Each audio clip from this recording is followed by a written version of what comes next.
අද අපි කතා කරන්නේ කොටරක ප්‍රදාහය නැත්නම් සයිනසයිටිස් ගැන. ඔයාට තියෙන ඔලුව කැක්කුමත් මේ නිසා වෙන්න පුළුවන් බලන්නකෝ.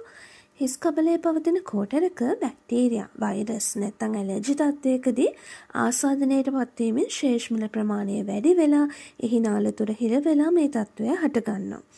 හිසරදය, මුහුණේ ඇස් හා නාසය ආශ්‍රිතව වේදනාවක්, ගඳ සුවඳ නොදැනීම, හිසේ බරගතිය, නාසයෙන් සොටු දියර ගැලීම, නාසයේ හිරවීම, ඇස් හා නළල ප්‍රදේශය ඇල්ලුවාම දැනෙන වේදනාව, නිතර දැනෙන උගුරේ වේදනාව හා කැස්ස වගේ රෝග ලක්ෂණ මේක නිසා හටගන්නවා.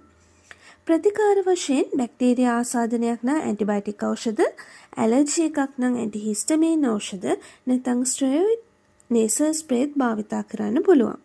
මේ කිසි දෙයකට අඩුවක් නැත්තම් ශල්‍යකර්මයක් මගින් උනත් සුවය ලබන්න පුළුවන්. ඉතින් ඔයාට තියෙන්නේ මේ සයිනසයිටිස් නිසා ඇතිවෙච්ච ඔලුව කැක්කුමක් නම් වේදනානාශක බිබී ඉන්නේ නැතුව නිසි ප්‍රතිකාර අරන් හිස රදෙන් නිදහස් වන්න. ඉතින් තවත් දවසක මේ වගේ වීඩියෝ එකකින් හමු වෙනතුරු ඔබට සුවබර දවසක්.